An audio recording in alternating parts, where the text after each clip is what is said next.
গঠনতন্ত্র কিন্তু এটা সংশোধিত গঠনতন্ত্র। আপনার শুরুতে যে গঠনতন্ত্রটা ছিল ওইটাতে এই সম্পাদকীয় পদটা ছিল না। আমার শুরু থেকে ইচ্ছা ছিল যে আমি ক্যাম্পাসে আপনার আসার পর থেকেই 2021 সাল থেকেই আমি খাবার নিয়ে কাজ করতেছি ক্যাম্পাসে, এবং নিরাপদ খাবার যেগুলো ওগুলো নিয়ে কাজ করতেছি।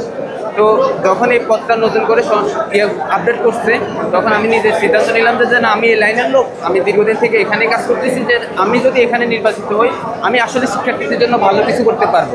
আর এই চট্টগ্রাম বিশ্ববিদ্যালয় সবচাইতে বড় সমস্যা স্টুডেন্টের জন্য খাবারের সমস্যা, একটি বড় সমস্যাগুলোর মধ্যে মেজর সমস্যা হচ্ছে খাবারের সমস্যা। আর আমি নিজে ব্যক্তিগতভাবে 3-4 বছর থেকে এই ভার্সিটিতে এই লাইনে কাজ করার কারণে আমি মূলত জানি যে খাবারের মূলত সমস্যাটা কোন জায়গায়, কীভাবে এই সমস্যাটা সমাধান করা যাইতে পারে এবং শিক্ষার্থীদেরকে কীভাবে একটা ভালো সার্ভিস দেওয়া যাইতে পারে। আর আমি অলরেডি হচ্ছে ক্যাম্পাসে দোকান আছে, আমার ক্যাম্পাস ডাইন একটা দোকান আছে, গ্রাম্য একটা দোকান আছে। এই দোকানটা আমি নিজেই পরিচালনা করতে পারি। আর শিক্ষার্থীরাও আমার ওই দোকানে খাবার খায় এবং তারাও এগুলো নিয়ে সন্তুষ্ট। তো এই ক্ষেত্রে হচ্ছে এই পদের জন্য আমি মনে করি আমি সবচাইতে যোগ্য। আর শিক্ষার্থীদের প্রতি আমার বার্তা থাকবে, তারা যেন আমাকে নির্বাচিত করে, তাহলে আমি তাদের জন্য সর্বোচ্চটা দিয়ে কাজ করতে পারবো।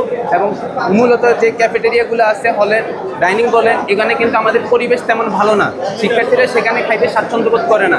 এই পরিবেশগুলো আসলে এখানে হচ্ছে আপনার আমরা যে পর্যালোচনার অভাবেই কিন্তু এই পরিবেশগুলো এরকম হয়। এখানে হচ্ছে যে আসলে এই লাইনের লোক যে এগুলো সম্পর্কে জানে, সে যদি নির্বাচিত হয় সে এই কাজগুলো খুব সহজে হ্যান্ডেল করতে পারবে এবং খুব দ্রুত এটা সমাধান করতে পারবে।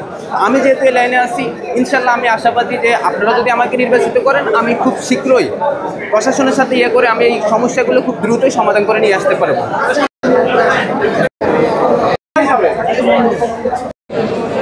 সাংস্কৃতিক অঙ্গনে আমার অনেক বিচরণ, আমার পড়াশোনাও সংস্কৃতি নিয়ে।